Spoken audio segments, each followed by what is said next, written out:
Hello everyone, मैं हूं doctor प्रांजल राठी और आज मैं आपसे बात करने वाला हूं नीट पीजी 2025 के लास्ट 6 वीक्स को कैसे हमको यूटिलाइज करना है कि आपकी रैंक अच्छे से अच्छी आ सके और इस एग्ज़ाम में आपको इतनी अच्छी रैंक आए कि आपकी मनपसंद ब्रांच आपको मिल जाए। आपको डर्मेटोलॉजी, रेडियोलॉजी, मेडिसिन जो भी चाहिए वो आपको मिल जाए, अच्छे कॉलेज से मिल जाए।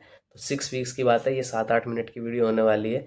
इसको अच्छे से आप देखेंगे तो हो सकता है आपकी रैंक अभी जितने आने वाली है उससे इम्प्रूव हो जाए। ठीक है, तो इसको सही से देखना और अगर हेल्पफुल लगे वीडियो तो सब्सक्राइब कर लेना चैनल को। बहुत मेहनत से प्रेजेंटेशन बनाई है, टाइम निकाल के, और आपको मैं प्रेजेंट करने वाला हूँ। ठीक है, तो देखो सबसे पहले तो ये जान लेते हैं ये लास्ट के 6 वीक्स मैटर क्यों करते हैं इतना। ठीक है, देखो अभी जो आपके जीटी स्कोर्स होंगे ना वो स्टेबलाइज होने लगेंगे। ठीक है, इससे ज़्यादा आना थोड़ा मुश्किल है, लेकिन जो है अभी आप फाइनल एग्जाम में अच्छी रैंक इससे ला सकते हो। ठीक है, जीटी से अच्छी रैंक। आपका जो मैक्सिमम रैंक चेंज होगा वो इसी पीरियड में होगा, मतलब बहुत अच्छी भी हो सकती है जितनी अभी आपसे आनी है, आपकी आनी है, और उससे डाउनग्रेड भी हो सकती है आपकी रैंक। तो ये लास्ट के 42 डेज है, मैं तो ये कहूँगा डिसाइड करते हैं सिलेक्शन या रिग्रेट। ठीक है, तो ये इसका ध्यान रखना है और हमेशा याद रखना है, it's not over until it's over. इसको मैंने इसीलिए लिखा है कि आपको लास्ट डे तक अपनी तैयारी को लेके जाना है।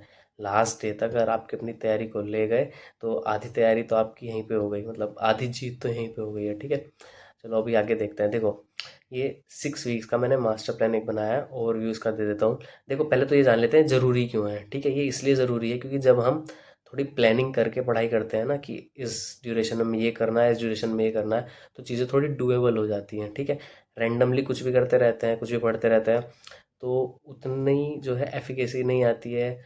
तो इसको एज ए मैंने 3 फेज़ में डिवाइड किया है। ठीक है, देखो फेज़ वन जो होगा हमारा मेजर रिवीजन होगा। देखो 3 हफ्ते हैं। देखो अब ये तो हो नहीं सकता है कि आप ज़ीरो से स्टार्ट करो और पूरा सब्जेक्ट अब करो, नहीं। जितना कर लिया है, जो कर लिया उसको रिवाइज ही करना है। रिवीजन ही अब आपको करना है मेनली। ठीक है, तो मेजर रिवीजन के लिए 3 हफ्ते रखे हैं, तो इसमें आपकी जो कुछ वीक एरियाज़ हैं, वीक सब्जेक्ट्स हैं, उन पर फोकस कर सकते हो। ठीक है, फेज़ टू को मैंने रखा 2 हफ्ते का। इसमें आपको एक बार फिर से सारे PYQs नीट के, नीट पीजी के लास्ट के 4-5 साल के PYQs कर लेने हैं इसमें। INICT के मैं नहीं कहूँगा इस फेज़ में करें। फेज़ वन में आप INICT के कर सकते हैं अगर आपको टाइम मिलता है तो। फेज़ टू जो मैंने लिखा है इसमें आप नीट पीजी के 4-5 साल के कर लें, वो काफ़ी हैं। उसके अलावा जो आपके वीक एरियाज़ है थोड़ा सा उन पे काम कर लेना। ठीक है, फेज़ थ्री लास्ट वीक है। ये लास्ट वीक कहूँगा मैं, लास्ट वीक या फिर फेज़ टू से भी 2-3 दिन ले लेना, मतलब 8-10 दिन रखना। इसमें आपको एक फास्ट रिवीजन करना है आपके 19 के 19 सब्जेक्ट्स का, और चिल करना है। ठीक है, अपने आप पे भरोसा रखना है, एग्ज़ाम दे के आना है, हो जाएगा। अभी इन फेजेस को मैं अच्छे से एक्सप्लेन कर देता हूँ।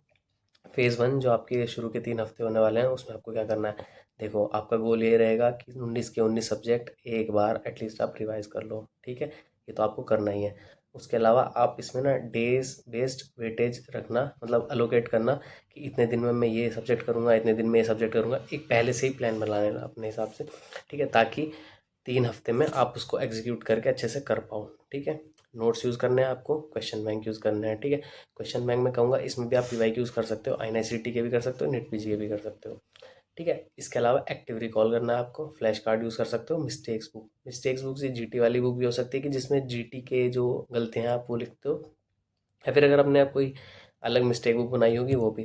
मैं कहूँगा अगर आप BTR वगैरह करते हैं या फिर डैम्स का कोई रैपिड रिवीजन वाला या फिर किसी भी प्लेटफॉर्म का रैपिड रिवीजन वाला कोई पार्ट आपने लिया हुआ है तो उसको इस टाइम में यूज़ करना बहुत अच्छा रहेगा। ठीक है, मोस्टली लोगों ने मुझे लगता है BTR कर लिया तो अच्छा होगा, इसमें BTR आप कर लें। ठीक है, इसके अलावा एक GT आपको हर हफ्ते देना है आपके वीक एरियाज़ को एनालाइज करने के लिए और टाइम मैनेजमेंट और बाकी चीज़ें सीखने के लिए। मैं कहूँगा 2-3 GT दे देना इसमें। ठीक है, इसके अलावा अब हम आते हैं फेज़ टू पे।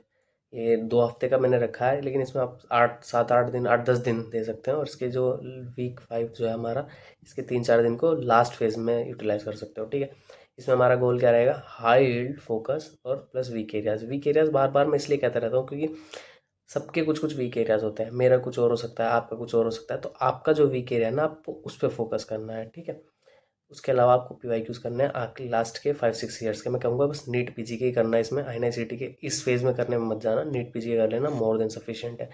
5-6 साल के बहुत हैं। ठीक है, आपको उन टॉपिक्स पे फोकस करना है जो आपके बार बार गलत होते हैं और GTs में वो आते हैं। देखो अगर कोई टॉपिक या किसी मतलब सब्जेक्ट के किसी पार्ट से, अगर टॉपिक भी नहीं कहूँगा, किसी चैप्टर या 2-3 यूनिट से अगर बहुत ज़्यादा क्वेश्चन आ रहे हैं तो समझो वो इंपॉर्टेंट है। आपको पता ही है, अब तक पता होगा कि क्या इंपॉर्टेंट है क्या नहीं है, और आपको अगर वो बार बार गलत होता है तो आपको उस पर काम करने की ज़रूरत है। ठीक है, ये आप समझ लीजिए, उस पे काम करने की ज़रूरत है, क्योंकि वो एग्ज़ाम में भी आएगा और वहाँ पे भी गलत होने के चांसेस रहेंगे। तो एटलीस्ट उसको सही करके चलना है, ठीक है। उसके बाद कहूँगा 20th बुक का यूज़ करना है, नोट्स का, स्नैपशॉट रिवीजन वगैरह। इसमें बीटीआर ही है। देखो, बीटीआर आप फर्स्ट फेज़ में भी यूज़ करना, सेकंड में बीटीआर को रिवाइज कर लेना। बीटीआर से मेरा मतलब यही नहीं है कि सिर्फ बीटीआर ही, ठीक है। बीटीआर जैसा अगर आपके पास कोई और सोर्स है, डैम्स की डीवीटी है, या भाटिया वालों की भी जो बुक होती है, वाइब होती है, और भी जो होती हैं, कुछ भी अगर ऐसा है उसको रिवाइज करना। निकितन ननवानी मैम की भी होती है, मैजिक बुक वगैरह है, वो भी अच्छा है। सब कुछ अच्छा है, सब में सेम ही कंटेंट है मोस्टली। तो उसको यूज़ करना है इसमें, ठीक है, अच्छे से उसको यूज़ करना है, क्योंकि उसमें एकदम से क्रिस्प पॉइंट्स हैं, और वो अच्छा रहेगा इस फेज़ में यूज़ करने के लिए। बेसिकली उसको यूज़ करना आप, ठीक है। अब ये फेज़ 3 है, फाइनल वीक, लास्ट 7 डेज़। इसको मैं कहूँगा कि लास्ट 10 डेज़ ले लेना, मतलब फिफ्थ वीक से 3-4 दिन इधर आप यूटिलाइज़ कर सकते हैं, क्योंकि 8-10 दिन तो चाहिए होते हैं 19 सब्जेक्ट को रिवाइज़ करने के लिए, मुझे लगता है। एकदम अल्ट्रा फास्ट रिवीजन करना है इसमें आपको, ठीक है। मतलब ऐसे फ्लिप करना है नोट्स को अपने, और फ्लैश कार्ड्स देखते जाना है, ठीक है। नया रिसोर्स तो आपको यूज़ ही नहीं करना है, ये मैंने इस वाले फेज़ में लिखा है, लेकिन आपको फेज़ 2 और फेज़ 1 में भी अभी ज़रूरत नहीं है कुछ भी नया रिसोर्स यूज़ करने की। अब सिर्फ आप रिवीजन पे आपको फोकस करना है, ठीक है। स्लीप पे अपने माइंड को काम रखना है, और कॉन्फिडेंस को रखना है अपने ऊपर, ठीक है। इस पे फोकस करना है आखिरी के हफ्ते में, ठीक है। इनसे डिस्टरबेंस चलेगा नहीं, कि स्लीप डिस्टर्ब हो गई, काम नहीं रहे, ऐसे एनजाइटी में हो रहा है। ये सब चीज़ें आपकी रैंक को डायरेक्ट इम्प्रूव, मतलब डायरेक्ट अफेक्ट करती हैं, और आप अपनी रैंक इम्प्रूव नहीं कर पाओगे अगर इन सब चीज़ों में रहोगे। तो इस पे भी फोकस करना है, ठीक है। एक फाइनल जीटी लिखा है, लेकिन अगर आपको बहुत ज़्यादा जीटी करने में मज़ा आता है तो ही देना है, वरना कोई ज़रूरत नहीं है, ठीक है, लास्ट वीक में जीटी देने की, ठीक है। सबसे ज़्यादा ज़रूरी बात, आपकी प्रिपरेशन पे आपको ट्रस्ट करना है। आपने पढ़ाई की है तो आपका सिलेक्शन हो जाएगा, अच्छे से पढ़ाई की है तो बिल्कुल होगा, ठीक है। मतलब लक मैटर करता है मैं कहूँगा, लेकिन आप अपनी ट्रस्ट करो अपनी प्रिपरेशन पे, ठीक है, आपका अच्छा ही होगा, ठीक है। कॉमन मिस्टेक्स हैं ये आपको बिल्कुल अवॉइड करनी है, ठीक है। एक, कोई भी नई बुक अभी शुरू करना, बुक लिख दिया मैंने, लेकिन नोट्स भी आपको अभी कोई नए नहीं पढ़ना है, ठीक है। जीटी को रिव्यू करना करना है, मतलब आपको इसको इग्नोर नहीं करना है, मैंने बेसिकली ये बोलना चाहता हूँ। एक मैंने लिखा है कि studying 12+ hours but no retention. देखो, अगर आप 12-14 घंटे पढ़ रहे हो लेकिन कुछ रिटेंशन नहीं हो पा रहा है, तो कहीं ना कहीं इसमें कुछ दिक्कत है, ठीक है। आप 8-10 घंटे ही पढ़ लो, बट वो जो 8-10 घंटे होने चाहिए ना, क्वालिटी स्टडी टाइम होना चाहिए, ठीक है। क्वांटिटी नहीं, क्वालिटी पे फोकस करना है, ठीक है। कंपेयर नहीं करना है दूसरों से, उसके जीटी में इतने आ रहे हैं, उसने तो इतना कर लिया है, उसने इस सब्जेक्ट को ऐसे किया है, मैंने तो ऐसे ही किया है, मेरे रिवीजन नोट्स हैं, उसके फुल नोट्स हैं। सब बातें दिमाग में आती हैं, इनको नहीं लाना है, बिल्कुल कंपैरिजन नहीं करना है। इससे कोई फ़र्क नहीं पड़ता है, आपकी नॉलेज, आपकी मेहनत, वो मैटर करती है, ठीक है। हो जाएगा सिलेक्शन, आपको कंपेयर नहीं करना है दूसरों से। पैनिक एंड ओवर थिंकिंग, देखो ओवर थिंकिंग तो चलती ही रहती है इस फेज़ में, तो कोशिश करनी है कि वो ना रहे, ठीक है। उसको जितना हो सके ओवर थिंकिंग को कम करना है आपको, ठीक है। ठीक है, डेली रूटीन आपका कैसा होना चाहिए, बस सजेस्टेड है, ठीक है। मैं ये नहीं कह रहा इसको ही फॉलो करना है, आप अपने हिसाब से कर सकते हो। बस ये एक एग्जांपल है कि अगर आपको शेड्यूल बनाने में दिक्कत होती है कि आपका रूटीन कैसा होना चाहिए, तो ये उसका एक एग्जांपल है, ठीक है। 8 से 2 आप पढ़ सकते हो। शुरू के सुबह का टाइम जो हो ना, उसको आप अपने रिवीजन में यूज़ करना, ठीक है, मतलब स्टडी टाइम में, ठीक है। उसमें पीवाईक्यूज़ वगैरह और ये सब में मत लगना, अच्छे से रिवीजन, क्योंकि वो एकदम फ्रेश माइंड रहता है, अच्छे से पढ़ाई होती है, ठीक है। 2 से 3 आप ब्रेक ले सकते हो, थोड़ा लाइट नैप भी ले सकते हो, ठीक है। 3 से 7 आपको एमसीक्यूज़ करने हैं, पीवाईक्यूज़ करना है, जीटी का रिव्यू करना है, क्योंकि इस टाइम हम थोड़ा थक जाते हैं। रिवाइज करना नए अपने नोट्स को थोड़ा मुश्किल होता है इस टाइम में, इसलिए मैंने लिखा है, ठीक है। फिर आप ब्रेक ले सकते हो, डिनर कर सकते हो। 8 से 10 में फिर से एक लाइट रिवीजन कर सकते हो, अपने मिस्टेक्स को रिव्यू वगैरह कर सकते हो, फिर आपको सो जाना है। 9 घंटे मैंने इसमें सोने के रखे हैं, ठीक है। इसको आप कम कर सकते हो, 7-8 घंटे बहुत होते हैं। आप अपने हिसाब से मैनेज कर सकते हो, जो आपको अच्छा लगता है वो कर सकते हो, बट ये इसमें मैंने 10-12 घंटे पढ़ाई दे दी है। आपका शेड्यूल कुछ कुछ, मतलब रूटीन जो है आपका कुछ कुछ ऐसा होना चाहिए, अपने हिसाब से आप देख लेना। मैं नहीं कहूँगा कि इसको ही फॉलो करना है, आप अपने हिसाब से बना लेना अपना, ठीक है।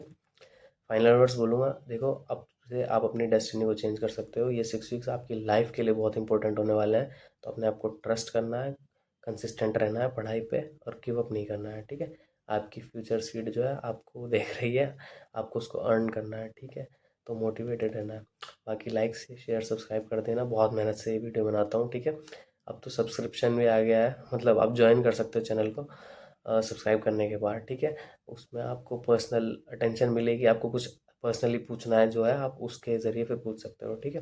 बाकी ऐसी वीडियोस मैंने और भी डाली हुई हैं, हर गलती जो हो सकती है उस पे मैंने एक अलग वीडियो बनाई है, जो मुझे लगता है आप नीट पीजी प्रिपरेशन की प्लेलिस्ट जो ये आ रही है, इस पे जाके आप देख सकते हैं, जो आपके हिसाब की आपको वीडियो लगे कि हाँ मुझे इसमें दिक्कत होती है, ये वीडियो है, उसको देख लेना, ताकि बस आपकी प्रिपरेशन में हेल्प हो सके, ठीक है। और कोई डाउट हो तो कमेंट कर सकते हो आप, ठीक है। थैंक यू, मिलते हैं नेक्स्ट वीडियो में। All the best. Thank you.